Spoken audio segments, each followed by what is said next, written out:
because there was so much that you said that I'm going to be talking about.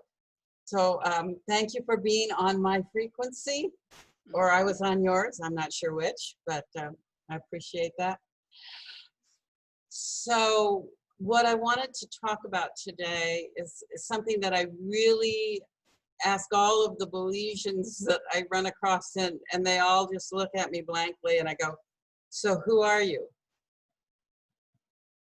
And what are you? And why are you here? And they just don't, they have no idea. So I don't know if you do or not. But the thing that we know that we're not is that we're not a victim of this world. We are in charge. And so this one quote, the best day of your life is the one on which you decide your life is your own. No apologies or excuses. No one to lean on, rely on, or blame. The gift is yours. It is an amazing journey, and you alone are responsible for the quality of it. This is the day your life really begins. Knowing that we're not bodies, we're not free. You were talking about moving from the third to the fifth dimension. You were talking about frequencies. And what quantum physics is telling us is actually what Course has been saying all along. Course says, I am not a body, I'm free, I'm still as God created me. Okay, so if we're not a body, what are we? Okay, we are a frequency. And in fact, quantum physics even says that we might be just a virtual reality. That this isn't, I know, if you pinch yourself, you say, that hurts, it's real. It seems real. However, they're saying that it's just a frequency, and it's when the light hits you, then you put forth this image that you have created. Remember, you are responsible for whatever you're showing forth to other people, and actually what you think of yourself also. So the thing is that we need to realize that we are not limited in how we present ourselves. So are you presenting yourself as sick? Are you presenting yourself as well? And some of that also depends upon how you're expressing yourself. When I talk to my students, because I do have students here, I say, your health, the thing that you're projecting out to everyone else, is not dependent on one thing. Like a lot of people say, well, it depends on what you eat, or it depends upon your fitness or exercise. No, there's a little acronym. It's called New Start GAB, and it has to do with nutrition, with exercise, with the kind of water you drink, particularly structured water, which that's a whole different thing. Being in the sunshine, temperance, which is also another name for forgiveness, because they found that almost everyone who has cancer has a forgiveness issue. The air, how are you breathing? You know, can you hold your breath for a count of 40 even? Are your lungs filled with that oxygen? With rest, are you resting particularly between 10 and 2? Because that's in the evening, because that's when your body is actually healing. So all these people that are working or staying up till 1 in the morning, their bodies can't regenerate. The next one is trust. Trust in a higher power. It doesn't matter which flavor it is. Do you have that trust? And even many of the patients who come in, they say, well, I'm so worried, and they're all tied up like this. And I said, well, wait a minute, you just told me that you are, you know, a good Christian. You have no faith in God? Well, yes, of course I have faith. I said, then what are you worried about? And they don't think of it like that. So you have to have that trust. I mean, totally, completely. Okay, that's New Start. Then you have GAB, which is grounding, going barefoot, digging in the dirt, hugging a tree, being out in nature. All of this helps to raise our frequency, our vibration. Attitude. Do you have an attitude of gratitude? Are you grateful for everything? I mean, even the things that look bad. I have a patient who broke a leg a year ago, and he went to 3 medical doctors. They all told him he needed a hip replacement. If he didn't, the bone was going to die. He was going to be in pain. He'd never be able to walk again. Okay, it's a year later now. The only person he has really seen is myself and Randy, and he is walking without pain. Now, because the leg was broken, there's a slight limp, but he's wonderfully well, and he's so glad that he went this way instead of the other, and I am too. So his attitude is, he tells people, he says, this was the best thing that happened. Because what happened at that time was, because he was the oldest teacher there and had the most money, the school said you need to go into early retirement. Well, he's only 56, and he loves to teach. He's an absolutely fantastic teacher. And because everybody knew he was going to be retired, they were going, oh, you need to help us here. Oh, could you help us here? Can you help us? I mean, he was being pulled in so many directions. Then he had the fall. And he tells people, he says, this is the best thing, because now he is doing what he wants to do. And his heart, even though it's a different flavor than mine, he has become such a wonderful minister to his church. And he's putting out spiritual videos. But he's doing he's really been called to do.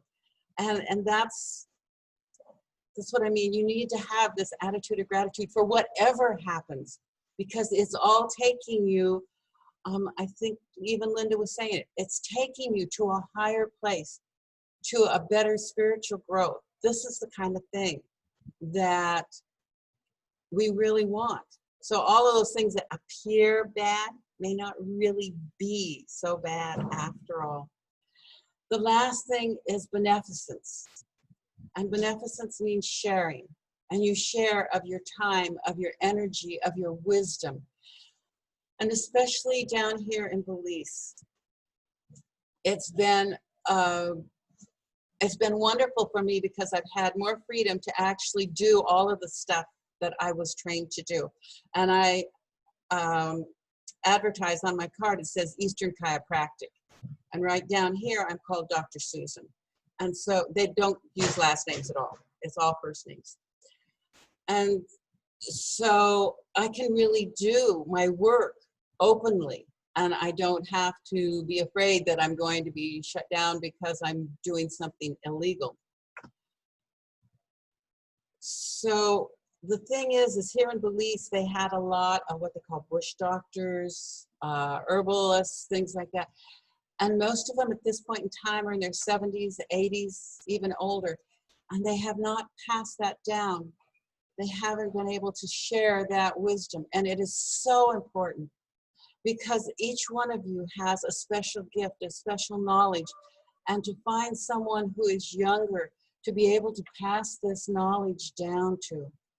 So anyway, all of these, the New Start Gap, all of these things are what create your health. And when we talk about the love and that we have for each other, and that we need to be in a more positive way, did you realize that every time that for 1 minute even, you have a positive, a loving, kind thought or action or words, that it increases the frequency, the vibration of your immune system for 24 hours. And did you realize that every time you get mean and ugly and nasty and you yell and you scream, you hurt your immune system? Fortunately, it's only for 6 hours, not for the 24. So you can see how much greater love is. And that is what will win out. Because why? Because you are created by love, like love. And that's what you're supposed to be doing. And when we are saying we want to see all of humanity as ourselves, and we look out and we see things and we go, well, this doesn't look like love. No, then it's a call for love. And when you think of it as out of a vibration, okay, they're vibrating at such a lower level. Their frequencies are so low that they truly don't understand or can't comprehend the idea of love, of freedom. Those things are at a higher vibrational level. So the thing is, where is it? That you are, like I said, being created. You're an effect of God. The effect is love. Louise Hay said, you have been criticizing yourself for years, and it hasn't worked. Try approving of yourself, and then see what happens. Ralph Waldo Emerson said, most of the shadows of this life are caused by standing in one's own sunshine. Just looking the wrong way. And of course, Course says, what is the definition of a miracle?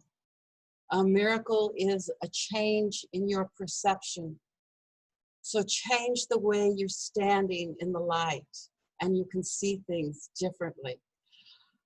A lot of these things, for the last couple of months, I've been going, I don't understand all this craziness. I don't understand some of this anger, vindictiveness, and everything. And just looking at these quotes and hearing this podcast about the vibrations and the frequency has really helped me a great deal to understand. And if we can understand, it makes it easier. That doesn't mean I like what's necessarily happening, but I have a better understanding of it. And then how do I work with that? I have to realize that it goes back to the beginning. I have to look at me. What can I do? Because that's the only thing. I can't do anything necessarily out there until I look at myself first. And how am I standing in my own light? Because that's the thing. Who are you? You are spirit. You are the light of the world. You are the sun. Sun is written two ways, S-O-N and S-U-N. You are the sun. You are the child of God. You are that holiness. That's how you were created, in love and with that holiness.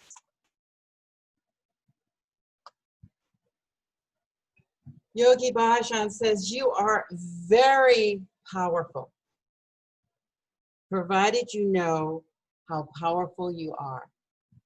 And in order to understand that, you have to understand how you were created. You are created in love. That's what you are. That's what you need to give everyone else.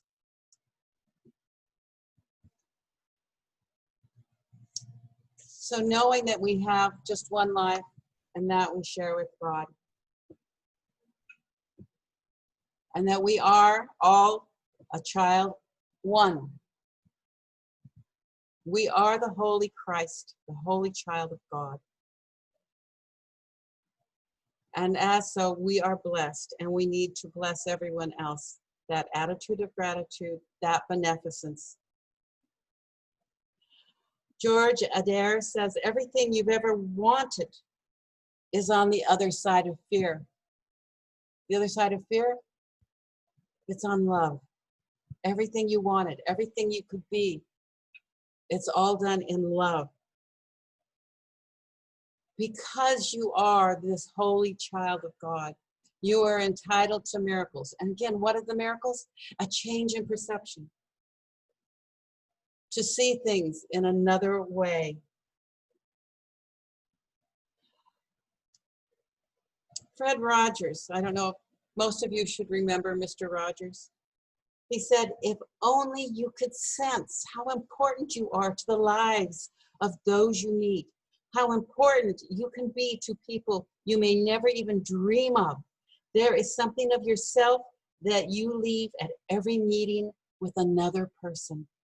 If all you do is smile at them on the street, it may be what makes the day. I'm thinking about another story that I heard, that there was a young man and he pretty much decided that he was going to go home after school and kill himself. But the teacher said that they all needed to do a project, and the project was to do one kind thing for another person. So on his way home, he ran into someone, he helped them, that helped the other person, they gave the other person a smile, another person a helping hand, and eventually it came around to, of all people, the boy's father. And someone did something kind for him. And so the father went home. And so the boy was there, and the father said, I need to say some kind words or do something kind for my son. And he did. And he changed that boy's life because the boy decided not to kill himself, because there was approval, there was love from his father. And that's all that he really wanted. He wanted to know that he was approved and loved. So how important are you? You are so very important. So the next question, so why are you here? Besides to give love and to do wonderful things. Again, the first thing is you're not asked to sacrifice anything to find the peace of God. That's not part of the thing. Sacrifice, giving up, You need to judge nothing, because we do not understand. So often we see something and we're like this. It's like those horses that have the blinders on. All they can see is right in front of them. But what about what's happening out here? How can we judge? It's like my patient who broke his leg. Everyone else would have said, what a horrible thing. And he says, no, it was one of the best things that could ever have happened to me. Because we were created in love, we are entrusted with the gifts of God. And a lot of them were, I just said, forgiveness, for love, for sharing. Knowing that God is your only goal that you have. That God has a function just for you. God has a function that he would have you fill. And that's really the only one that you have. Wait a minute, how do you know? How do you know if you're doing your function? Well, have you ever felt joyful? Have you ever felt happiness? That means you're on the path. That means you are doing what God would have you do. And when you are sad, when you are depressed, when you're hesitant, that's not what you need to be doing. You will always have that sense of peace when you are fulfilling your function. And of course, the greatest function is the forgiveness issue. And that's your function as the light of the world. Realizing that your happiness and your function are one and the same. Why did you come? You came for the salvation of the world. Remember what Jerry said? They're only a projection of you. Your brothers are mirrors for you. So you came when saving yourself, you're saving them. So are you going to accept that? Or you're going to say, like Mike did to me so many years ago, Mike, I can't tell you how much I appreciate that. I bless you for it 1,000 times. Do you really, really want to go on and do this for another 1,600 years? Have this issue with my mom? I go, no, no, no, no, no. And so yes, forgiveness. And that accepting that part, knowing that we need to forgive. This is your decision. And this is your power. Your power is because you can make the choice. You can make that decision.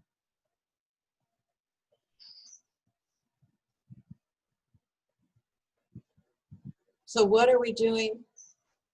Why are we here? We give the miracles that we have received. We give that change in perception. We help other people to see things differently. And why? Because you want to have miracles returned to you. Maybe you want other people to see you differently. Maybe they think that you've been unkind to them, or that you're narrow-minded, or whatever. But you want them to see the divinity in you, which is why we always do namaste, because it just simply means the divinity in me greets the divinity in you. It's what we all have. So my eyes, my tongue, my hands, my feet today have but one purpose: to be given to use to bless the world with miracles, to see that change. We use Christ's vision, not our own. So let your eye, your Christ eye, be single. Let the words that you speak be the words that God would have given you. The words of love, of joy, of kindness. Miracles mirror God's eternal love. And when you offer them, you bring his memory to every mind. And thus you save the world. And for those of you who've read Course, you know that I am, almost all of this has been what Course is. And the very last lesson is: peace be to me, the holy child of God. Peace to my brother, who is one with me.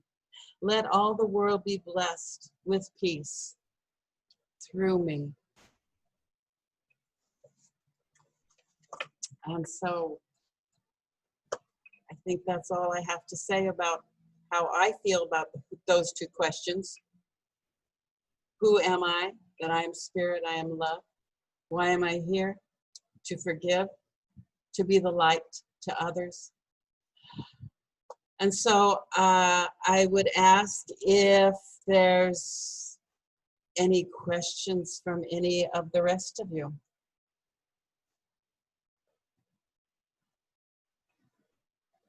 No one has any questions. No one has any comments. Anybody just unmute and ask Susan a question if you have a question. I don't have so much of a question as I have the thought that when I realize I'm not activating my function, how difficult it is sometimes for me to get myself off of that either pity party or depression or whatever it is, and remind myself to look at somebody else with love instead of judgment. And some days it's easier and some days it's really difficult, but I love what you say about, you know, realizing what my function is. When I don't feel right, I know I'm not on my right path. And so thank you for reminding me of that. The other thing, Jerry, too, when we are in a state of depression, remember I was saying that those kind of thoughts actually lower our immune system. And so one of the best things that you can do if you're doing it from a nutritional point of view would be to eat some kind of fermented foods, you know, drink kombucha or have some yogurt and fruit, fermented veggies, kimchi, things like that. Eat a pickle, that's fermented. Take a tablespoon of apple cider vinegar, you know. all of these things increase our vibrational rates and raise our pH and our vibrational levels by doing that.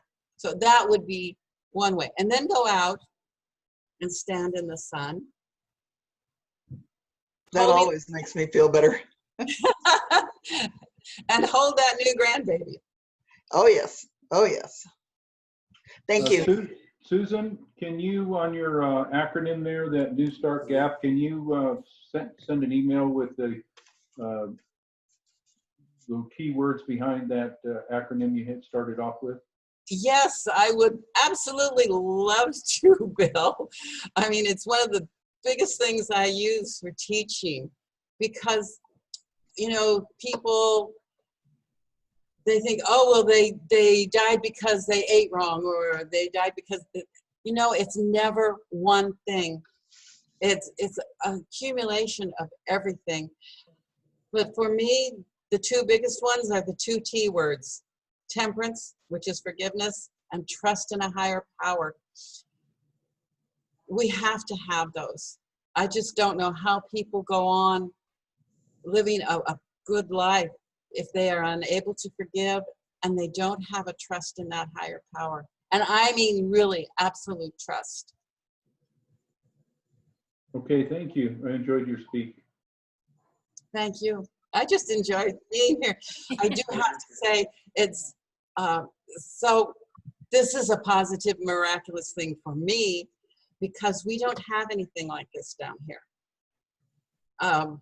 Belizeans are never, they just don't. Their whole culture is so stifled and at such a lower level that they never discuss these kind of things. And so even though this is a horrible thing and I don't like it, I'm so glad that we have Zoom. Being in Course in Miracles on Wednesday night was just a big high for me, and being able to see you guys and communicate is, I can't tell you, it is, you don't need to take a drug. I mean, just seeing you guys, I can get high. Susan, Miriam would like to say something.